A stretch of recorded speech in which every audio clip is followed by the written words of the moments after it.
ध्यान से सुनिएगा इस कहानी को। एक शक्तिशाली चील होती है और वो बहुत अभिमानी होती है।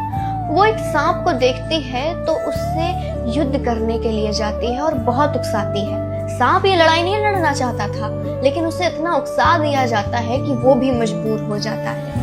दोनों घंटों लड़ाई करते हैं और अंततः क्योंकि चील बहुत ही शक्तिशाली होती है तो वो जीत जाती है और सांप को मारकर फेंक देती है। बड़ी प्रसन्न होकर के वो अपने घर को लौट रही होती है, लेकिन जैसे ही उसकी दृष्टि अपने घोंसले पर जाती है तो वो देखती है कि उसके अंडे फूट चुके हैं। जब वो लड़ रही थी तब उतनी देर में कोई अन्य जीव आया और उसके बच्चों को मारकर चला गया। उसका सारा अभिमान वहीं चूर चूर हो गया और उसे बहुत दुख हुआ।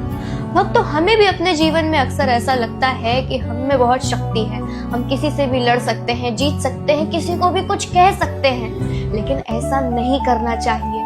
और यदि हमें सामने से भी कोई उकसाए कि लड़ो, तो हमें उस परिस्थिति से बचना चाहिए, क्योंकि भक्तों हो सकता है कि हम वो लड़ाई जीत जाएं जो उतनी महत्वपूर्ण नहीं थी, लेकिन उसके बदले में ये भी हो सकता है कि हम अपने जीवन का कुछ ऐसा बहुत बहुमूल्य हार जाएं जो हमारे जीवन में बहुत ही महत्वपूर्ण था।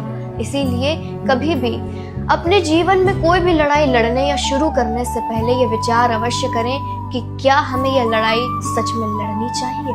जय श्री कृष्ण। राधे राधे।